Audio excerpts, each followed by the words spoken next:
Glad to have you join me on Housing Development, a program that answers your questions on real estate, housing construction, mortgage finance, and a whole lot more. Here we'll bring you up to speed on the major happenings in the housing sector, both on the local and international scene. I am Fleur Ani, your housing diva. After the news, we shall be discussing housing issues as usual as it affects the most active section of the Nigerian populace. Stay tuned for the latest news headline.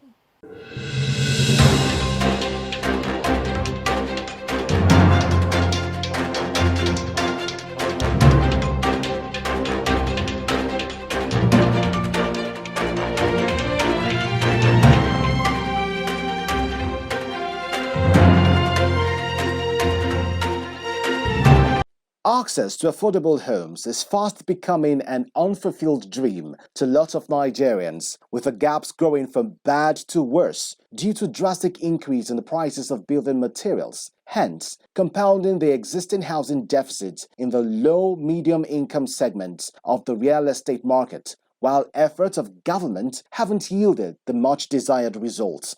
Besides issues such as low finance inflow to the industry, slow administrative procedures, high cost of registration, shortage of skilled labor, bad policies, and others that have remained unresolved over the years, the nation's inflationary trends and economic disruptions fostered by the COVID-19 pandemic haven't helped the sector.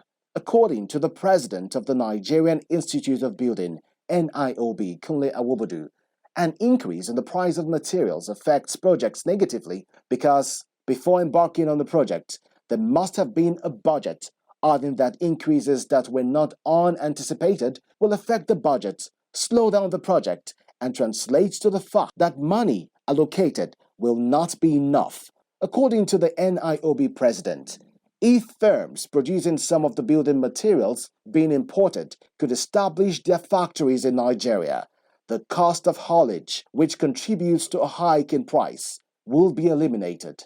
The federal government, through the Northeast Development Commission, NEDC, has handed over 1,000 completed houses to Borno State government to resettle more than 500 internally displaced persons, IDPs, and households in Gowam community. The houses were developed under the Special Presidential Intervention Scheme, SPIS, for IDPs and vulnerable persons living in the state. Commissioning the project, situated along Dikwa Road, the Minister of Humanitarian Affairs, Sadiya Farouk, said the resettlement of IDP returnees in the houses will ensure strategic disaster mitigation in insurgency-affected states. The Managing Director of NEDC, Mohammed Al-Kali, said the Commission undertook the construction of the first 1,000 houses with limited resources, adding that it also funded the provision of equipment for the Technical and Vocational Skills Center for returning IDPs. He disclosed that the houses comprise units of 2-bedroom bungalows with verandas and furnished with solar-powered street lights, as well as reticulated with 4 industrial solar-powered boreholes.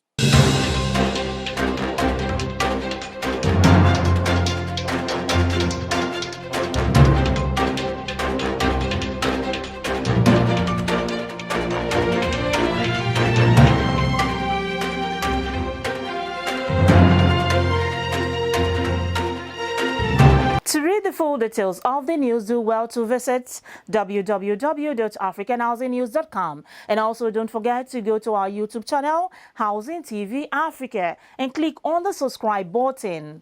Moving on, every year people keep looking for houses to either buy or rent. However, with the search of housing units, finding the right home remains a challenge, even as the gap between the estate owners and the clients continues to widen up. Real estate and property agents have been the answer to this challenge, bridging the gap and helping people move into the house of their dreams at a cost. But the question is, do people get value for their money?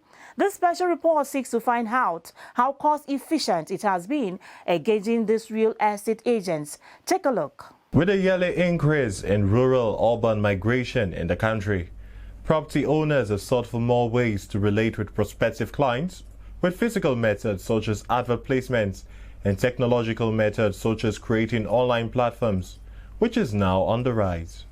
However, real estate agents have remained the easiest link between potential clients who are sourcing for new apartments and the property owners. These agents usually carry the burden of searching for the most suitable apartments according to the defined tastes of the client. Having an agent in Abuja in terms of housing is one of the easiest way you can get housing in Abuja, because personally it happens to me that most times even my first apartment, I walked around within Abuja to find an apartment to stay, but I couldn't get it. But the moment a friend of mine told me that there's an agent too, you can easily get an apartment there, so he sent me the number and I called him immediately. In less than 24 hours I got a good apartment that I'm actually living now. It's good now. You don't need to speak directly with the landlord each time. With the estate agent, I prefer it. As in, you talk with them straight away and it's fair. Even though real estate agents have been helpful, some Nigerians still find their expense on agents wasteful, with many arguing that the dishonesty among these agents makes it challenging to work with them. To me, actually, I don't think it has been helpful, because the first time I came to Abuja, I had to meet a particular real estate agent to help me get somewhere. But you know, there's this kind of fraudulent mindset whereby they want to make extra from your hand when you get to meet such a person to help you get a place where you can reside. And if that's why when some of us, we get into Abuja the first time, we like to know the landlord personally. Agents remain a bridge between property owners and potential occupants, with organizations like Association of Estate Agents of Nigeria trying consistently to regulate the activities of agents. It is safe to say that Nigerians are not pleased, but would still require the services of agents. For me, I think it's helpful, because there are some people that are they are busy, they don't have the time to go out and look for a house for themselves. I think the job that you guys are doing, they are doing. But the other thing I do not like is that when you said you are an agent and you are helping people to look for a house, and you now turn it the other way around, as in stealing people's money. By the time they give you money, you disappear with their money. You don't do what you told them that you are doing. That one is a very bad something. I don't welcome that. But then they are trying. I am Dr. Sam Egu, Senate Committee Chairman on Housing. Keep watching Housing Development Program. Why some people have good experience in engaging real estate agents when searching to buy a house or rent a house, others have sad tales to tell. Well, if you're offering a property for lease or you need a property to buy or rent, it is important to be aware of rental scam. Don't fall victim. I'll be back shortly.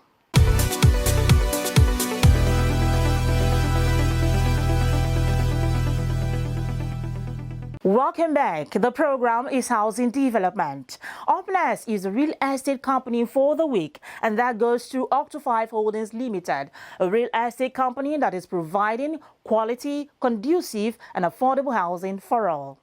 Housing remains man's fundamental need, in addition to food and clothing, in order to bridge the housing deficit gap in Nigeria.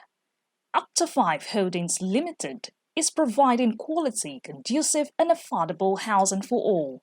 Octo5 is a veteran estate development company in Nigeria, with existing estates in Lagos and more to come. No wonder it has been selected as Africa Housing News Estate of the Week. On housing development, Head of Design and Development Control for Octo5 Holdings, Aribi Opeyemi, revealed that the company has an ongoing project at the Heron's Beak inside Ocean Bay Estate, Lafiaji, Lekki, Lagos, Nigeria, with a 24 two-bedroom apartment, a 25 three-bedroom apartment, and a penthouse sitting on the two-bedroom block within the Heron's Beak facility. Basically, what we have in terms of facilities has to do with roads. We have good roads. We have our own water facility, which is also next door to Heron's Beak. We also have power. There's security. Then we also have our recreational spaces, which is our mini football pitch, basketball court, and we have something coming up soon, which we call Swoosh. That's going to be our recreation center where we'll have basketball facilities, a kayak area, an ingrown lake that we have within the estate, and a running track that goes around it. So we have those features coming up soon. The architect further revealed that their project in Heron's Big Ocean Bay Estate has luxury facilities available.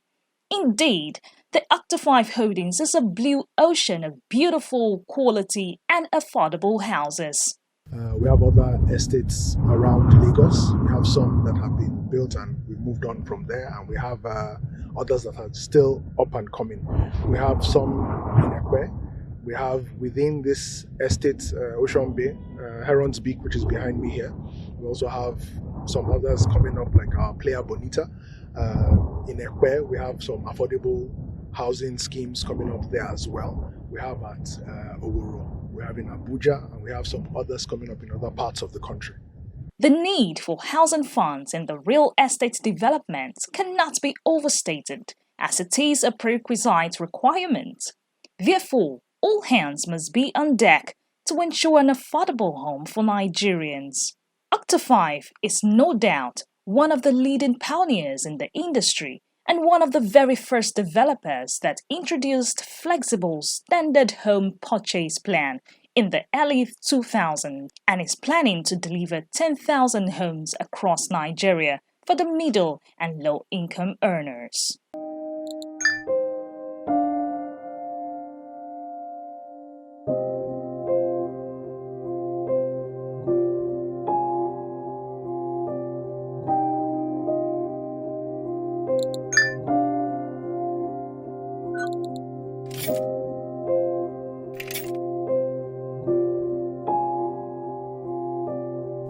Set yourself free. Invest in comfort and ownership. The Stow Home Plan gives you access to flexible and transparent ownership of quality guaranteed homes from as low as 50,000 Naira monthly payment, right at your fingertips. With Stow, you become a property investor using your savings to secure guaranteed capital appreciation. Register today. Visit www.stow.ng or download the Stow app on the Google and Apple Play stores. Stow, powered by Octa 5. Octa 5, freedom to own a home.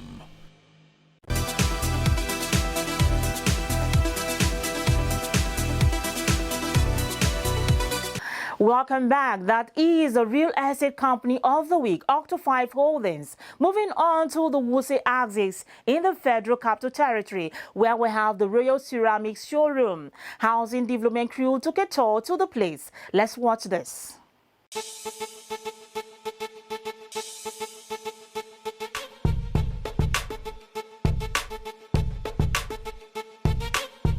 Royal's brand have various brands of tiles ranging from 60 by 120. These are our marbles. They are engineered marbles. We have the Polus marble 60 by 120. You can see the grains and the quartz. We have the antique beige, same 60 by 120. We have the silver white. We have the Murod.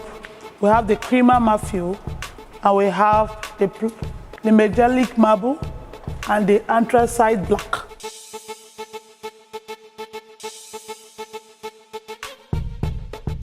These are roofing tiles. They are ceramic roofing tiles. And this is the frame. It's used on metal roof trusses.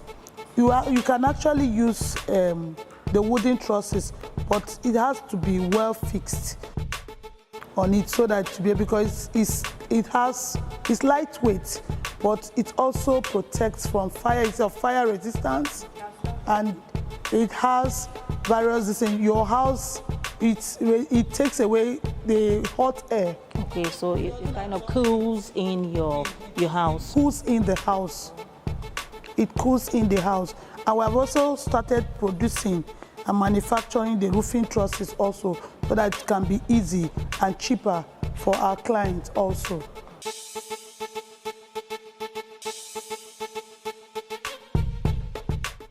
We have the light ivory. I also have the 30 by 60 amaranth. So this is where you can place your jacuzzi and have a warm bath. That's interesting. How about this section? This section is equally the bathroom section where we have the black and white style kind of tiles. But these are marble. We try to use them so that people can also have a good look of how the wall marble can also be used, because our wall marbles also come in 30 by 60 grade. So this section is the wall marble section for the wall. So this is a black and white with a check method of tiling, because we are giving you various style concepts of wall tiling for your bathroom concept. Okay, how about the kitchen concept? I know if you can show us the bathroom, you also have a very unique kitchen concept.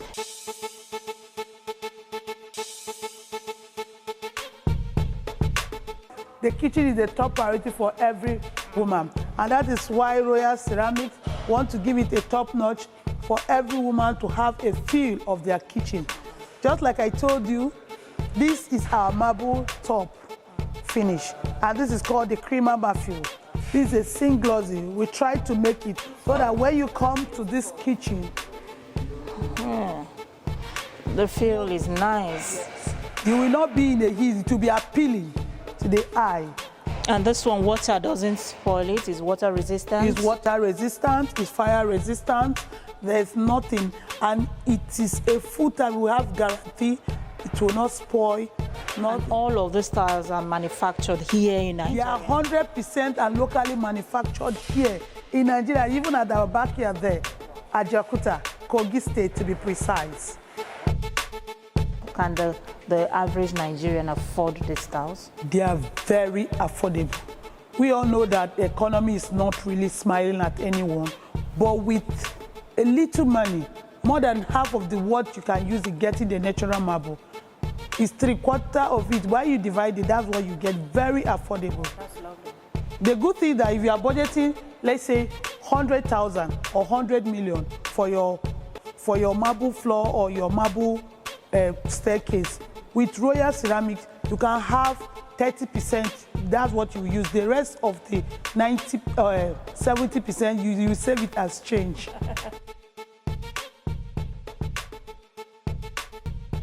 All right, thank you so very much, Architect Amaka, for taking us around the tour to feel the Royal Ceramics showroom. Thank you so much. Thank you, Flora, for coming. Thank you.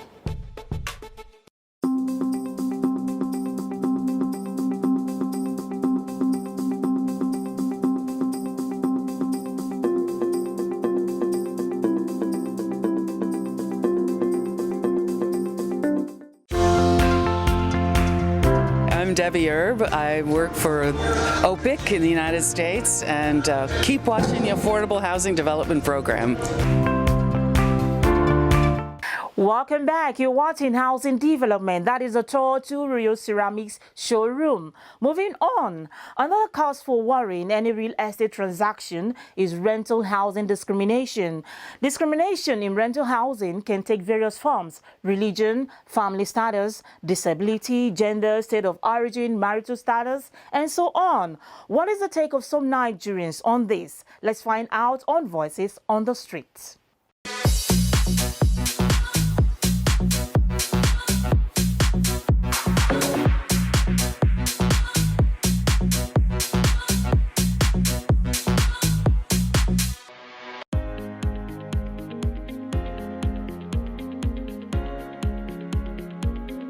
It's individual differences. You know, to discriminate about the languages, say either I'm able to stay in my house or Yoruba or any other language is not good. But if somebody is coming to your house, if you want to rent a house for somebody, you're supposed to know how the person is. Sometimes if you carry a single person, when he enter your house, the first time when he enter, it will be very good. Maybe after 1 month, 2 months, you will see how with different friend coming to your compound which you don't like, and which you don't like that type of thing to happen in your compound, and you don't already collect his money. If he say to you for this one money back for him or her, you will not agree. So for you, before person coming to your house, you interview him very well, tell him what is he doing, is he married or not. I think that interview is okay for my side. But to say Igbo to stay my house, Yoruba to stay my house, or Hausa to stay my house, that is not good. I don't think it's right for a landlord to discriminate the person they give their house to, because I've had that experience before, but it's their choice anyway, so they actually have the right to decide. But to me, I don't think it's right. different stroke for different folks. Depends on the mindset of the owner or the landlord who own the house. My reason I don't like it that I believe that every human being is the same thing. That's equality before the law. But if I give you a place and you have not conducted yourself very well, I will throw you out. I don't discriminate whether you are married or you are not married, you are single or you are not single, you are from Igbo, you are from Delta, you are from Tiv, or you are from anywhere across the country. But for that, I don't like it. But if you misbehave in my house, I'll throw you out. The reason being that maybe some of them might think that being a single man, you might be bringing different lady, which is not good for maybe a man that is having little children. They will see that, they might take up from that. Then, for instance, tribal differences. Some people put that into consideration. Like some people will tell you the house, Idoma people, they like gossip. They don't like such kind of people in their house. So it's about individual difference, and I would like everybody to accept each one and their decision, because they have reason for taking such decision. Some of them, they have series of experience that warrant them not to accept that.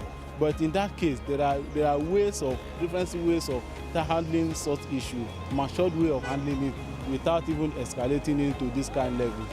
To me, in my own view, they should allow everybody, whoever you are, whether single lady or a bachelor, to accommodate them. In that way, we learn to be one and to be a brother's keeper. No, I'm not really in support, because you may not have today, tomorrow you have.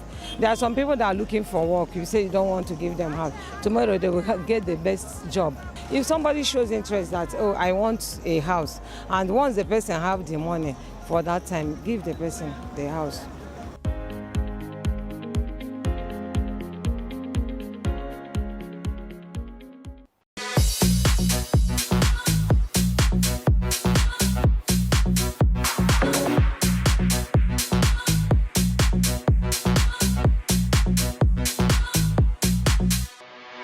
There you have it, voices on the street there on rental housing discrimination. Now, what can the government do to support the development of affordable housing delivery in Nigeria? The Chief Operating Officer of Brains and Hammers Limited has this to say. The federal government needs to actually support real estate developers because the component of construction are not always available in Nigeria. There must be importation and all that of materials.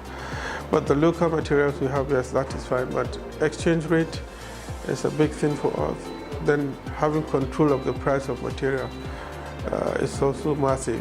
By the time we started projects, we've reviewed our BOQ about 3 to 4 times. Why? Because building materials prices keep changing. You go to market tomorrow, iron is different from what it was last week. It's something. Even chippings, they've written to us that they're going to review price by end of the month. I think they have even done that. So how can you plan with that? It's going to be difficult because these are the biggest component of construction. Chippings, if every quarter, every 4 months they change price, that will affect block. That will affect your concrete, that will affect your other structural works. The same thing goes for iron, the same thing goes for roofing sheets, windows, doors and all that. So it's a massive challenge for us. Well, before I wrap up the program today, let's see our Women Crush Wednesday in the housing sector. #WCW. Our women crush this Wednesday is none other than Hajia Sadia Aminu Aliyu. She is the Managing Director and CEO of Urban Shelter Limited. She is an executive management professional who is results-focused, driven and dynamic with over 15 years of progressive leadership experience. Sadia's strength in corporate finance and strategy means that her role is firstly strategic. Her love for her family and the female gender is so amazing. So you need not wonder why Hajia Sadia Aminu Aliyu is our woman crush of the week. That's the much I can bring on today. Join me next week for another informative episode of Housing Development. If you miss any part of today's episode, you can watch it over again and also previous ones via the YouTube channel Housing TV Africa. I remain Flora Ani, your housing diva. Do stay safe.